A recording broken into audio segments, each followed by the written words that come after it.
Welcome, everyone, back to another edition of the quintessential A Hunter's Guide. I am your co-host, Ragnar, along with my other co-host, the furry yet slightly, can't get a date, Wolf. Hey, I got ghosted once this week and rejected one this month. Alright, we're kind of 1-to-1.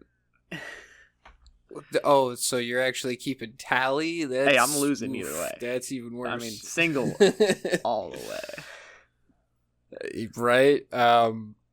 But this week, aside from his debilitating dating issues, we're going to cover the Scorpion King and the Valkyries. You'll be fine. Maybe I'll buy you a hooker. You'll be alright. I don't like paid services. Yeah, it'll be okay. It's just a hooker. Let's get to the game. Into the game.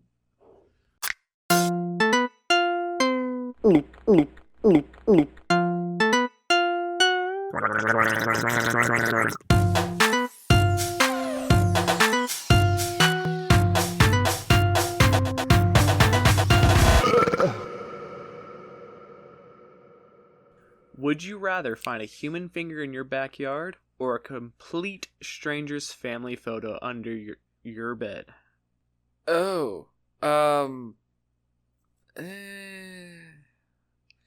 feel like the finding a human finger wouldn't really freak me out, but I'd rather find that than a completely just random family's photo album. Like, yo, who the fuck was just under my bed looking at these photos? No, What? See, I completely agree. At least one of them is okay, he was outside. They just tossed it past. One of them was in my house. Yeah, what if it just landed in my backyard, probably from some dude hacking up a body? Who knows, Maybe a bird flew by. I don't know. I'm not gonna take that chance, though. Fuck that. Finger looking good, though. Yeah.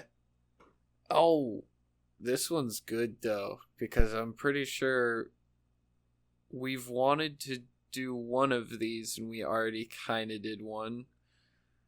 Would you rather spend a night in a graveyard or a haunted asylum? I've spent many a night in a graveyard. It's time we go to an asylum. It's fucking time. Yeah.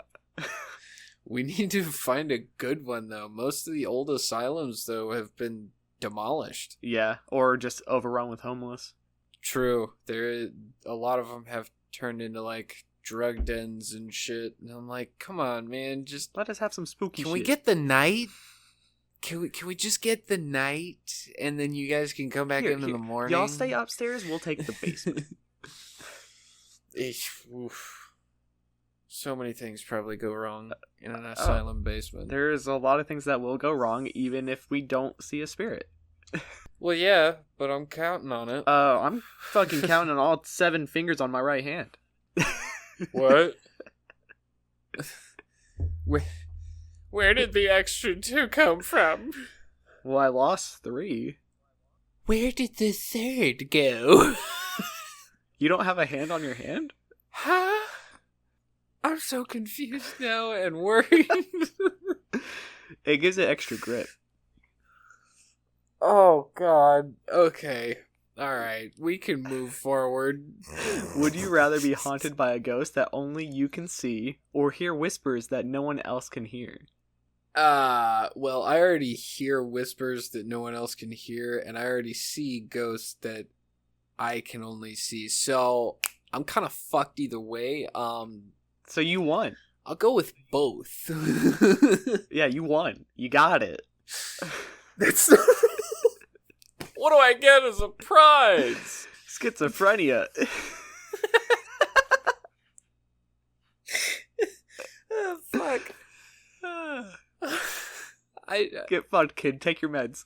I don't want to. I just feel like I only get the hearing one. I feel like I just want a lose-lose situation, and somebody was just like, here, kid, Here's a bouncy ball for your troubles. Oh, fuck. I think I also have both. Would you rather wake up to find all your teeth have been replaced by sharp fangs or your hands with claws? Both. I already sharpened my fingers. Yeah, your little fucking talons, you little maniac. Hey, this sounds great. I literally the whole time I was sitting in my dentist chair, I thought my fangs were gonna pop out, and I was like, this would be hilarious to see him jump back. Let me just get a little nibble. Like, they're working, and they're like, why are these growing? Why are these, sir, you're getting more teeth. I'm just trying to have a little bit of a nibble. Calm down, sweetheart. Dude, okay. Speaking of, I gotta talk about my dentist trip this week. Oh, God. What in the fuck? Okay, so I go in to get some work done, and they give me the laughing gas, because I'm not good with needles. Right. Motherfucker. They had to keep amping it up until after like 20 minutes, they were like, alright, we have it on full blast. This is the max we can give you without knocking you out. And I'm just like, dude, I'm still sober. This sucks. Oh my God. So eventually they're just like, okay, we gotta start. They numb me up. They gave me the shots. They flip me almost upside down to get a better angle for the top teeth. Jesus Christ. And when they flipped me over, that's when the gas finally hit. I guess it needed my blood more than my brain. It hit all but at the problem once. is the more relaxed I get, the less I breathe. And I also have a very fast metabolism, which means I get sober very fast. So I'd go from space the fuck out to completely sober. Ain't no way. And I'd have to keep going back and forth. I They'd be like working on me, and then suddenly I'd be like out of it, coming in, seeing two doctors as if they're aliens probing me, and then I'd be like, nope, clock out, fucking go back into my brain, get lost, come back. This was a 2-hour process. That happened every 5 minutes. That was terrifying. Oh my god, that's fucked. Jesus Christ. I also got to, like, I think we got to the halfway point, and they were like, oh, wait, I can see you twitching. Can you feel this? And I was like, yeah, I've been trying to grit my teeth through it. I didn't want to fucking get more shots. And they were like, oh, no. If you can feel it, this is bad. We got to give you more shots. Oh, wait, I can feel you twitching. Can you feel this? And so, like, they finally finish up. And the gas it works to where within 5 minutes, it's already out of your system once they take you off it. I was sober before they took it off me. As soon as they sat me up, I was fully conscious. Like, and in control. Fully conscious? Yeah, like it never was in my system. Jesus Christ. And the only thing I could think about was how bad I got to fucking piss. But they didn't want to let me get up until they knew it was out of my system. And I'm like, I'm going to explode right now. I gotta pee, man. I gotta pee. Worst part was literally 4 hours later, I still had no control of my lip or left side. So every time I drank water, it just spilled out. Every time I try to eat, I'd try to focus on the right side, but if it fell to the left, it would get stuck in my gums, and I'd have to physically massage it back out. Oh they said it would only last for an hour. They lied to me. That's fucking hilarious. They fucking scammed you, and they were like, yeah, you'll be fine. Fuck him up, alright? He took too much gas. Bro, you took half the fucking tank, and they went, okay, we're gonna need to order a whole new one, because that kid just ran through the entirety of a fucking 7-liter tank. Dude, I'm a small guy. I was surprised. That's fucking ridiculous. Holy shit. Like, I was talking to several other people who get work done a lot, and they were like, yeah, they barely turn it on, and I'm already fucking blitzed. I'm like, huh. God damn. Alright. But, I think we're good on games for right now. You want to get into the real content? Yeah, buddy. Oh, that sucks. I'm going home. Wow. Well, we'll return after our regularly scheduled programs once the missing wolf has been found, executed, and dealt with.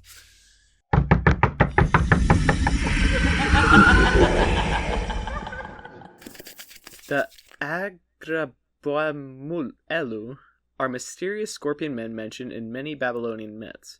They were sometimes also referred to as Girtabililu. From the waist up, they bear the visage of a man, often strong, imposing, and with an air of mystical wisdom. Their eyes hold untold stories, perhaps multiple lifetimes' worth. They even have been these eyes have seen empires rise and fall, have gazed upon the sun god Shamash as he journeys across the sky, and have stood witness to the most hidden of cosmic secrets. But look below their torso, and the comforting familiarity of the human form dissolves into the segmented, chitinous lower body of a scorpion, menacing and ready to strike. A long tail arches above their back, tipped with a stinger capable of delivering venom potent enough to drop an elephant, or perhaps even a god, into the endless sleep of death. Can you imagine how thick of a stinger that is, though, to be fucking... That's gonna hurt. You're just being impaled. It's girthy. It's very girthy. Fuck the venom. I lost my torso. You just killed me. You just took it away in one fell swoop, and I'm just, like, sitting there hanging on to what's left of my ribs. Just looking up at him like, oh no, the fucking venom, I guess. Oh no, Harry, the fire. Fucking missing a lung here. I don't really care about anything else. Yeah, right? The existence of these fascinating beings dates back to the beginning of time. Now, who the fuck was recording before time? Jesus. Jesus wasn't born yet, boy. God?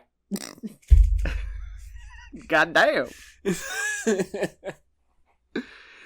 Myths and legends tell that the Tiamat first created the scorpion men to wage war against the younger gods for the betrayal of her mate, Apsu.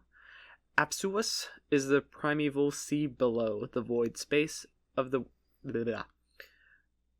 Apsuas is the primeval sea below the void space of the underworld, otherwise known as Kur, and the earth, Ma, above. Ma! Meh. The scorpion men are not mere figments of overactive imaginations. They have roots deeply planted in Akkadian, Assyrian, and Babylonian mythology. Could you not? I had to cough. Had to? You had to. Okay. Oh my god. This fucking guy. Often said to be created by the gods, particularly Tiamat, the goddess of the salt sea, these creatures were designated as guardians, protectors of the sacred, and keepers of celestial lore. Aren't all seas salt seas? What the fuck?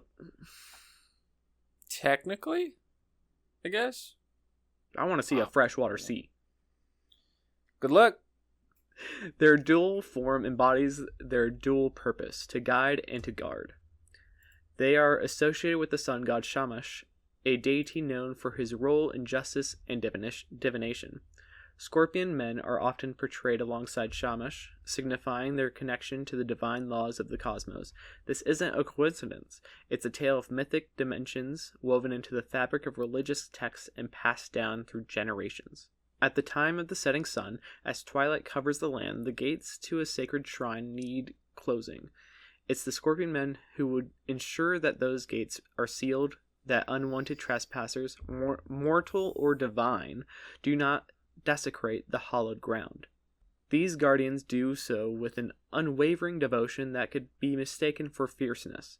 Step into their territory uninvited, and their scorpion tail won't hesitate to strike. And yet, the same venom that can kill is also believed to have the power to heal under the right celestial alignments. So, if there's a certain constellation overhead, it wouldn't kill me, but it would heal me? I mean, he just impaled you. That kind of just negate. See, that's where that's where it loses me, man. Like, what? How It's does like, it oh, make thank sense? God. The stars have aligned. Your impalement has healed. It's gone. Yeah, I'm right? healthy. Like, what the fuck? Your attacks do nothing, fool. Because I came on a Tuesday. On January the 12th. We gotta know what day. That's what they don't tell us the celestial alignment we're looking for, and I just want to know what day that we kind of have the upper hand. Yeah, that's fair. In terms of abilities, they are formidable. With their venomous stingers, they can subdue almost any adversary. Tales speak of their uncanny ability to sense intentions, allowing them to distinguish between friend and foe, between the pious and the profane. Yet, despite their powers, they are not invincible. Their loyalty to their guardian duties makes them predictable, fixated on specific geographical and spiritual boundaries, usually in the mountains of Mashu. Plus, being tied to the sun god, they possess a vulnerability during the nighttime hours, a period when their powers are believed to wane. Do you think that's the celestial alignment? Just the sun is gone? Just like God moon out. damn. That's it. That's all we're looking for. Just the moon. The gates were the entrance to Kurnugi, the land of darkness. The Scorpion Men opened the doors for Shamash as he traveled out each day and closed the doors after him when he returned to the underworld at night. The Bye, Scorpion Dad. Men must... Bye! See you for dinner. The Scorpion Men must have been able to see beyond the horizon, as they could also warn travelers of coming dangers. Of course, they're also much taller than you, so maybe they're just tall. According to myths written in the Akkadian language, the Scorpion Men had heads that could touch the sky. Much easier to see over the horizon, yeah. Heads that could touch the sky. So they have the infinite neck of a giraffe and the body of a scorpion? Where does the sky start exactly? Like, can an ant technically be touching the sky? I don't know. I have no idea. I'm very confused. This is all a matter of perspective here, and I have questions. I have a lot of questions. Like, whose mother fucked a scorpion? I was gonna say that it's probably Poseidon. That's a freak right there. I mean, the man fucked a Cyclops and then just had a bunch of kids with Cyclops. I mean, many gods fucked a lot of things. Exactly. So, I mean, it could be anything. These gods, man. So these guys could terrorize people, and their glance resulted in death. They got the no fucking stare? What the fuck? Yeah, they got the super horny eyes. For y'all listening, I gave Ragnar here the fuck me eyes. This is more like the constipation eyes, but alright. Wait, there's a difference? Oh, fuck. Artifacts discovered in the Zeroft and Kanui districts of Kerman Province, Iran, reveal the Scorpion Men also played an essential part in Zeroft's mythology. The Scorpion Men in Aztec myths were called the Zitzmime. Zitzmime? That's a lot of Z's. Titty mines.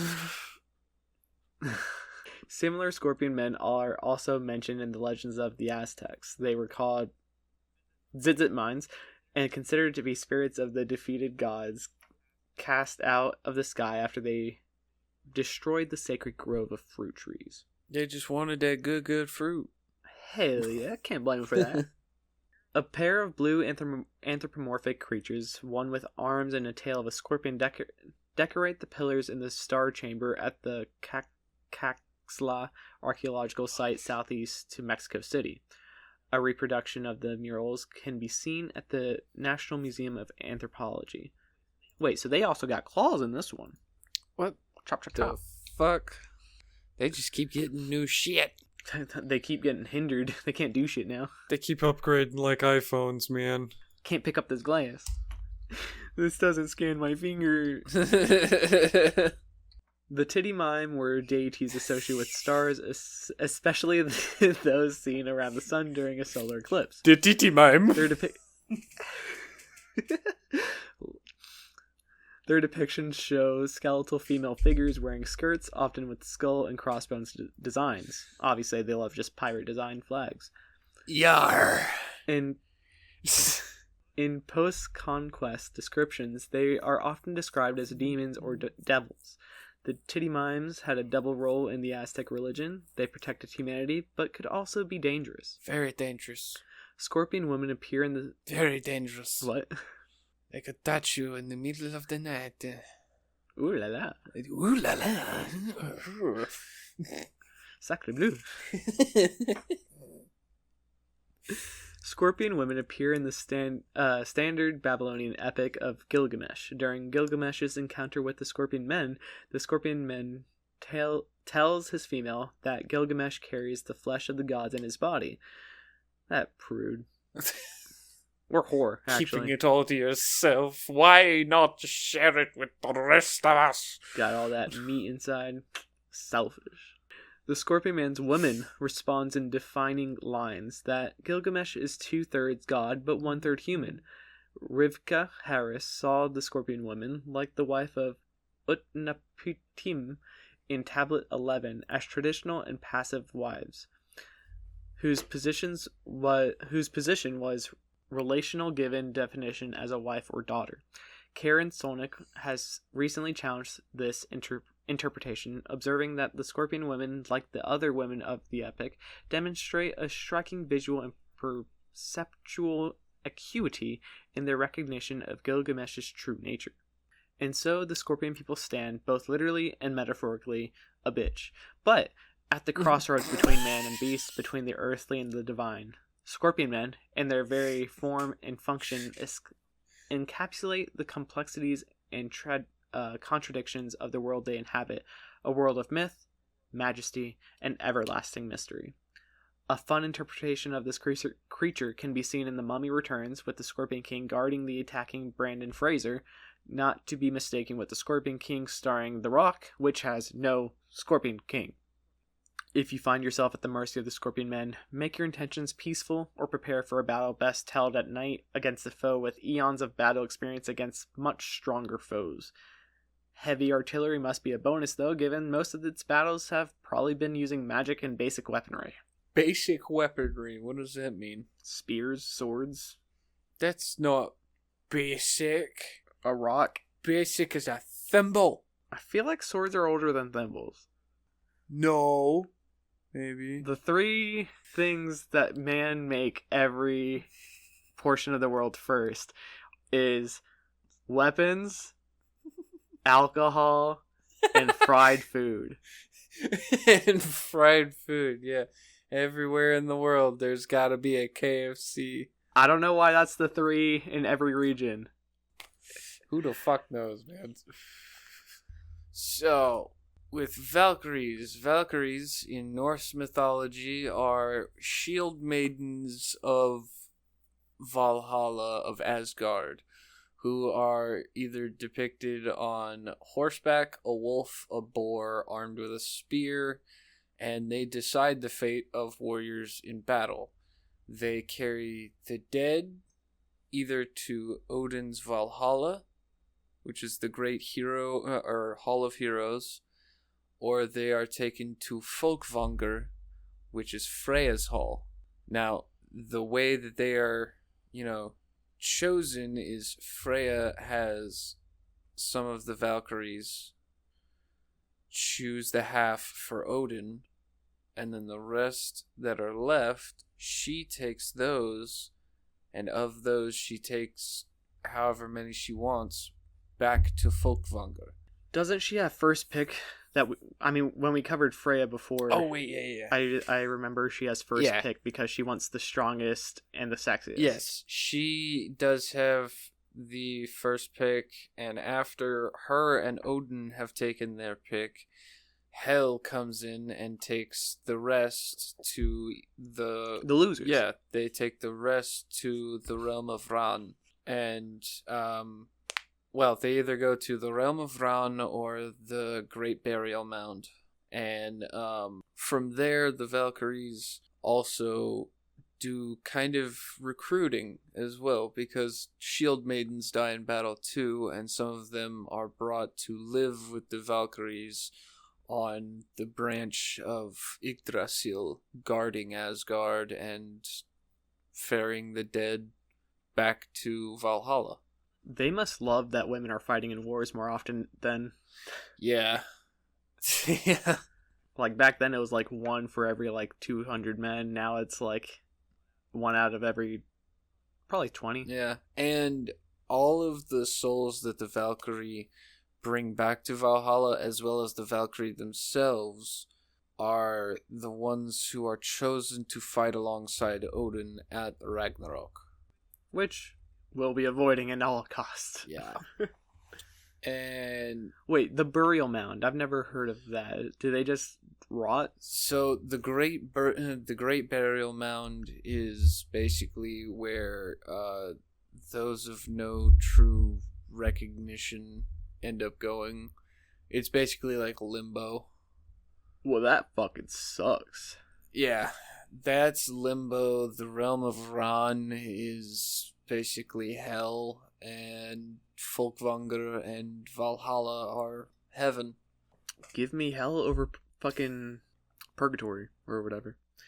And remember that the Valkyrie, they play a role in the Norn's great scheme of fate, right? Yeah. And they work closely with the Norns, they work closely with Thor, Odin. The main one they don't really encounter, per se, is Hel herself. Because by the time she comes to the battlefield to claim those for the realm of Ran and the burial mound, the Valkyrie and Freya have already left. I mean, usually in hell they're more zombified by that point as well. Don't really need to look at that.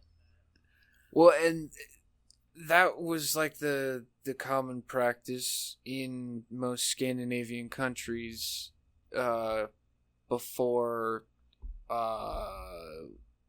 what was it, 1000 to 1100 AD, because that is when the spread of Christianity made its way to Norway and Denmark and Finland, all of that. And most of these traditions were kind of lost. Like, a warrior dying, if he is not yet dead, give him a weapon and then he can go to Valhalla. Yeah. But other than that, there's no way of avoiding going to like the realm of Ran or the burial mound if you have no weapon. You can't fight off the spirit. So, if they're sent to the afterlife with their weapon, usually, how is there a family weapon that's passed down? Because that, so, sometimes when you die, and you die with the weapon in your hand, once you have passed on, they'll grab basically a nicer weapon for you and put it with your body to send away on the boat to burn. Gotcha. Or on like a burn mound, they'll give you a different weapon and take the one that you died with and pass it down to your oldest son normally. Alright, that makes sense. Yeah. Valkyries are also the strongest fighting force in all of the 9 realms. Before they were given the job of taking the dead back to Valhalla, they were originally charged with watching over the Jotuns in Jotunheim to make sure they did not cross into Asgardian territory. Very impressive for ex-mortals to take the position of gods. Right? And from what I found, like, coming through some of my books, there was one story that Sif, the wife of Thor, originally was leader of the Valkyries before she married Thor. Before? Okay. Yeah. And after they had kids, their daughter then became a Valkyrie, and their sons are now basically doing what the Warriors 3 used to. Just traveling around the 9 realms. Nice. Okay, so there's non-human mortal Valkyries. Mm-hmm. Okay, that's interesting. I wonder what their range of hiring is. Like, would they have who knows? Dwarven women, orc women? No, not orc women. Dwarven, elven, Norse. Is there Draconic? No. They're so rare. Yeah, but other than those, not really. I mean, that's pretty much all that we have. I mean, maybe a few giants, maybe. Half giants, probably more likely. Yeah, probably. But no, other than that, not really, man. I mean, yeah, you want the best of the best, and yeah, and it's gonna be hard. One of the most famous Valkyries was Brunhilde. She is probably the most well-known Valkyrie because she is from the German story of Siegfried and the Dragon. It's like an old folk story that is Germanic. It's about a knight who takes on I think a red dragon to then wake up the sleeping warrior princess Brunhilde. I think in the original story, Siegfried dies, but Brunhilde is rescued by Gunnar, I believe.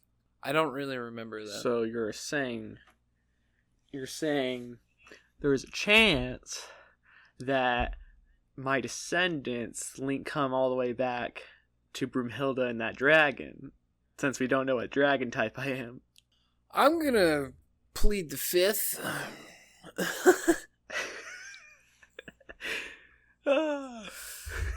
She got rescued, just like Donkey, right? Honestly, that's pretty much all there is to know about Valkyries. They're an elite fighting force that now ferries the dead to the Hall of Heroes or to spending paradise with Freya in Folkvanger, or they're keeping Jotuns at bay from Asgard.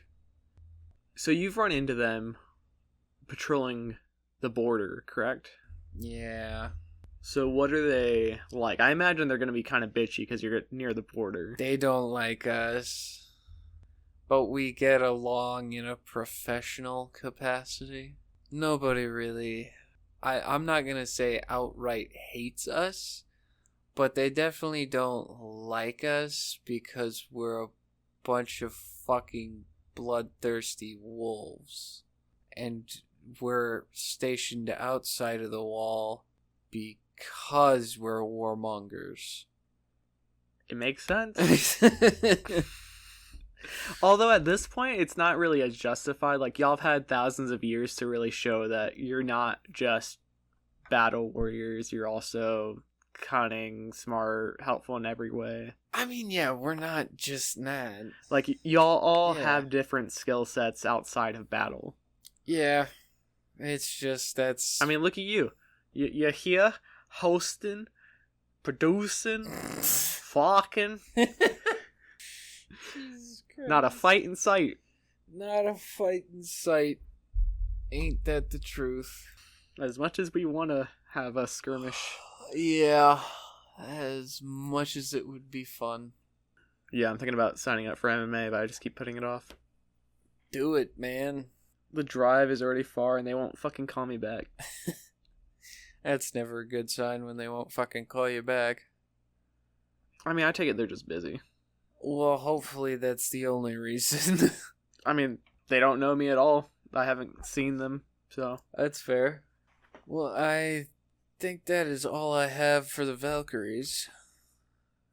And I don't have any personal accounts with either, or anything else I can add. Oh, Valkyrie weaknesses. Phew. Not many. Not many. Because they are adept at magic as well. Yeah, they're very adept with magic, very, very adept with weapons. They can literally pick up any weapon. They use elemental magic, right? Yeah. They mainly wind and earth. They can use all of them though, but that's like their main ones. Depends on the Valkyrie, right? Yeah. There's not much you can do against them. Yeah, the weakness is try to seduce the lesbian bounty hunters. All right. Yeah, good fucking luck. Maybe just offer alcohol. I mean, you can try, but I don't know, man. Just don't get on their bad side. Let's just do that. Your odds are better against the Scorpion King. Yeah, your odds are definitely better against a giant half man, half scorpion than they are against a Valkyrie. All right, but that's it. All right.